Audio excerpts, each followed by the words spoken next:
Welcome to Tab Briefs, a weekly look at headlines from the world of faith for October 9th, 2020.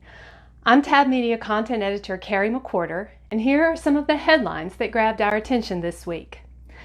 The Supreme Court returned from its summer break on Monday, hearing arguments by phone because of the coronavirus pandemic. The term is so far short on major cases, but the nomination of a new justice and the election loom large in the coming weeks. The court turned down hundreds of cases on the first day, including the appeal of a former county clerk in Kentucky who objected to issuing same-sex marriage licenses. The refusal of the court to hear that case brought a strong rebuke from Justice Clarence Thomas, joined by Justice Samuel Alito, of the 2015 case that legalized same-sex unions. Thomas wrote that the 5-4 majority in the 2015 case had read a right to same-sex marriage into the Constitution, even though that right is found nowhere in the text. And the decision enables courts and governments to brand religious adherents who believe that marriage is between one man and one woman as bigots, Thomas wrote. Thomas suggested the court needs to revisit the issue because it has created a problem that only it can fix. Until then, he said, the case will continue to have ruinous consequences for religious liberty. Now, last night, the court voted 6-2 to reject an emergency appeal from the Trump administration that would end the mailing of abortion pills during the COVID-19 pandemic. Prior to the pandemic, FDA regulations required women seeking medication abortion to pick up the prescribed pills in person at a clinic. Several groups challenged that rule, and a federal judge in Maryland ruled clinics could mail the drugs to limit patients' exposure to the coronavirus. The Trump administration asked the Supreme Court to block that lower court ruling, but the court let the ruling stand, at least for now. Justices Alito and Thomas were the dissenting votes in last night's decision.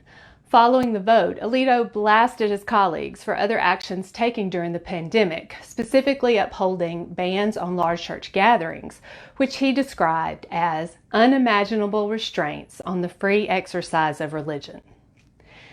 In other national news, the Trump administration has announced it plans to allow only 15,000 refugees into the country in the coming year, a historic low number that is drawing protest from several faith-based organizations involved in refugee resettlement.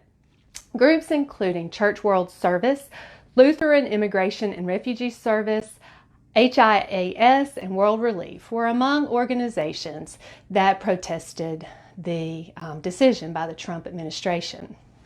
And on Monday, the International Rescue Committee released recommendations to rebuild and strengthen the U.S. Refugee Admissions Program, a document intended, it says, to lay a groundwork for reforms and rebuilding of the U.S. Refugee Admission and Resettlement Program.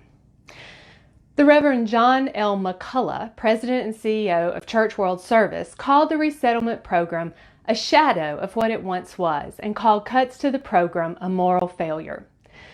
This year's proposed refugee ceiling is a drop from 18,000 in the fiscal year that just ended in September. The U.S. actually resettled almost 12,000 refugees in that time, according to LIRS, and the Associated Press reported refugee resettlement was halted in March amid the novel coronavirus pandemic. Now, the work of helping refugees find a home in America is largely done by faith-based organizations. Of the 9 groups authorized by the U.S. government to resettle refugees, 6 claim a religious affiliation. And finally today, for the 6th time in the 2020 Atlantic hurricane season, residents and emergency officials in Louisiana are preparing for a direct hit by a major storm.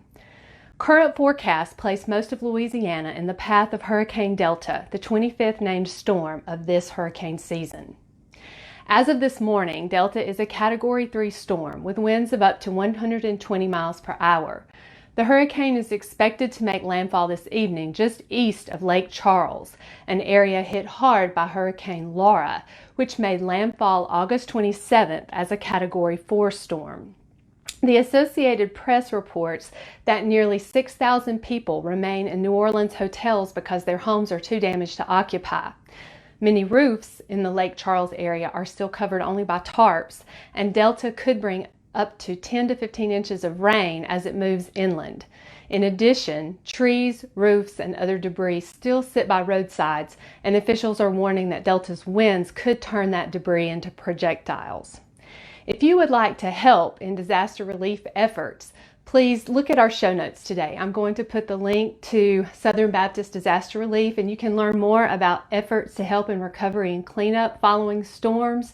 And there will be a link for ways you can give.